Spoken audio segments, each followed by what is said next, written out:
ನಾನು 1 ನಿಮಿಷದಿಂದ 2 ನಿಮಿಷ ಮಾತ್ರ ತಗೊಳ್ತೀನಿ. ನಾನು ಸೆಷನಲ್ಲಿ ಮಾತಾಡ್ತೀನಿ. ಎಲ್ರಿಗೂ ನಮಸ್ಕಾರ.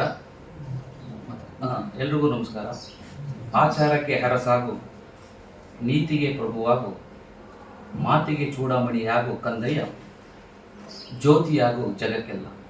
ಜಗಕ್ಕೆಲ್ಲ ಜ್ಯೋತಿಯಾದರೂ ಆಗದಿದ್ದರೂ ಪರವಾಗಿಲ್ಲ, ನಿನ್ನ ವಿಭಾಗಕ್ಕಾದರೂ ನೀನು ಒಂದು ಪುಟ್ಟ ಹಣತೆಯಾಗು ಅಂತ. ಇದನ್ನ ಶಂಕರ್ ಬೆಳ್ಳುಬ್ಬಿಯವರು ಹೇಳಿರುವಂಥ ಒಂದು ಮಾತು.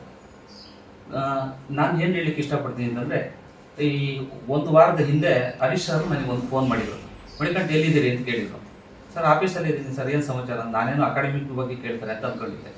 ಅವಾಗ ಸರ್ ಒಂದು ಈಗ 14ನೇ ತಾರೀಕು, ಆಗಸ್ಟ್ 14ನೇ ತಾರೀಕು ಒಂದು ಪರ್ಸನಾಲಿಟಿ ಡೆವಲಪ್ಮೆಂಟು ಒಂದು ದಿವಸ ನೀವು ತಗೋಬೇಕು ಅಂತ ಅಂದರು. ಸರಿ ಸರ್ ಅಂತ ಅಲ್ಲಿಗೆ ಬಿಟ್ಟೆ. ಮತ್ತು ಮೊನ್ನೆ ಸೋಮವಾರ ಬಂದಾಗ ಡೀನ್ ಚೇಂಬರಲ್ಲಿ ಅಕಾಡೆಮಿಕ್ ಸೆಕ್ಷನ್ ಏನೋ ಒಂದು ಡಿಸ್ಕಸ್ ಇದ್ದಾಗ ಕರೆದಿದ್ರು, ಹೋಗಿದ್ರು. ಅವ್ರು ಬಿಜಿನೆಕ್ ಸರು ಮತ್ತು ಕೋಆರ್ಡಿನೇಟ್ರು ಹರೀಶ್ ಸರು ಇಬ್ಬರು ಇದ್ದರು. ಹೀಗೆ ಡಿಸ್ಕಸ್ ಮುಗಿದ್ಮೇಲೆ ಡೀನಿಗೆ ಸರ್ ಇವನು 14ನೇ ತಾರೀಕು ಒಂದು ಪರ್ಸನಾಲಿಟಿ ಡೆವಲಪ್ಮೆಂಟು ಮಣಿಕಂಠವ್ರೆ ಮಾಡಲಿ ಅಂತ ಅಂದ್ಬಿಟ್ಟು ಆಲ್ರೆಡಿ ಅವರು ರೆಡಿ ಮಾಡ್ಕೊಂಡು ತಂದಿದ್ರು. ಡೀನ್ ಏನು ಮಾತಾಡೋದು ಕಣ್ಣು ಮುಚ್ಕೊಂಡು ಸೈನ್ ಹಾಕ್ಬಿಟ್ಟು ಮಾಡಿ ಅಂತ ಅಂದ್ಬಿಟ್ರು. ಯಾಕೆ ಹಂಗಂತಾರೆ ಅಂತಂದರೆ ಅವ್ರಿಗೆ ಗೊತ್ತು, ಇವ್ರಿಗೂ ಗೊತ್ತು, ಆತ್ಮವಿಶ್ವಾಸ, ಸೆಲ್ಫ್ ಕಾನ್ಫಿಡೆನ್ಸ್ ಯಾಕೆ ಬೇಕು, ಅವ್ರು ಮಾಡ್ತಾರೆ ಅಂತ ಆ ಕಾನ್ಫಿಡೆನ್ಸಲ್ಲಿ ಕೊಟ್ಟಿರ್ತಾರೆ. ಹಾಗಾಗಿ ಇದು ಇವತ್ತು ನನಗೆ ಕೊಟ್ಟಿದ್ದಾರೆ.